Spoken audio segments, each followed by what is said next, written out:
12 رمضان المبارک ہے۔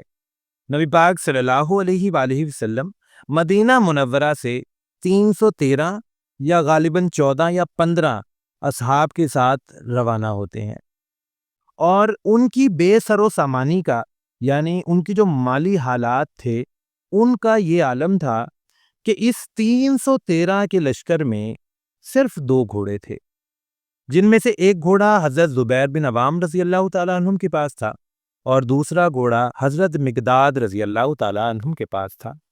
اور اتنے بڑے لشکر کے پاس صرف 70 اونٹ تھے، اور ان اونٹوں کا بھی یہ عالم تھا کہ 2 3 لوگ ایک اونٹ پر مشترک تھے۔ حضرت عبداللہ بن مسعود رضی اللہ تعالیٰ عنہم فرماتے ہیں، جس کا مفہوم ہے کہ 3 لوگ، بدر میں 3 لوگ ایک اونٹ پر تھے، یعنی کٹھے نہیں بیٹھ سکتے تھے۔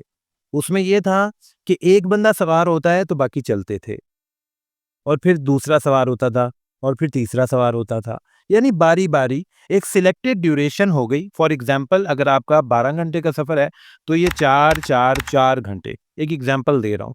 اس طرح وہ حضرات جو تھے وہ اپنا ڈیوریشن چینج کر کر کے اس ایک اونٹ پر سوار ہوتے تھے، یہ عالم تھا۔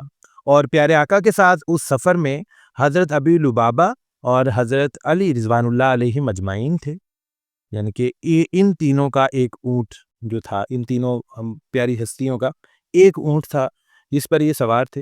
اور کہتے ہیں کہ جب پیارے آقا کی باری آتی تھی پیدل چلنے کی، پیادہ چلنے کی، تو یہ دونوں حضرات فرماتے تھے کہ آپ سوار ہو جائیں، ہم آپ کی جگہ پیدل چل لیتے ہیں۔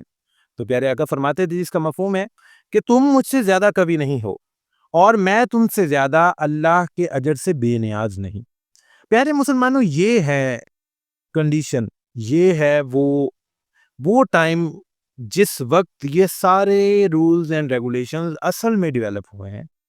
آج آپ معاشرے کا حال دیکھیں، شرازہ بکھرا ہوا نظر آتا ہے۔ آپ کو معاشرے میں الگ الگ کلاسز نظر آتی ہیں، آپ کو معاشرے میں مختلف قسم کے، جیسے آپ کو آم ملتا تھا نا، کبھی اچھے والا آم ہے اور ہلکے والا آم ہے، آج کل معاشرے میں آپ کو اچھے اور ہلکے والے قانون بکتے ہوئے نظر آتے ہیں، یعنی کہ غریب کے لیے یہ والا قانون، اس سے امیر کے لیے یہ والا قانون، اس سے امیر کے لیے یہ والا قانون۔ اور وہ رولز تھے اس مبارک ہستی کے کہ جو تمام انبیاء کے سردار ہیں، جن کے لیے اللہ پاک نے اس دنیا کو بنایا، اس کو سجایا، ہمیں اتنی نعمتیں عطا فرمائیں، جن کے صدقے سے اللہ پاک ہم پر عذاب نہیں نازل کرتے، روکا ہوا ہے۔ ان کی دعاؤں سے ہم عذاب سے بچے ہوئے ہیں، نہیں تو پہلی امتوں کا جو حال ہوا وہ آپ تاریخ پڑھ کر دیکھیں۔ سب کے لیے ایک ہی ٹریک ہے، ایک ہی راستہ ہے، سب کو ایک ہی سٹینڈرڈ سے گزر کر جانا پڑتا ہے۔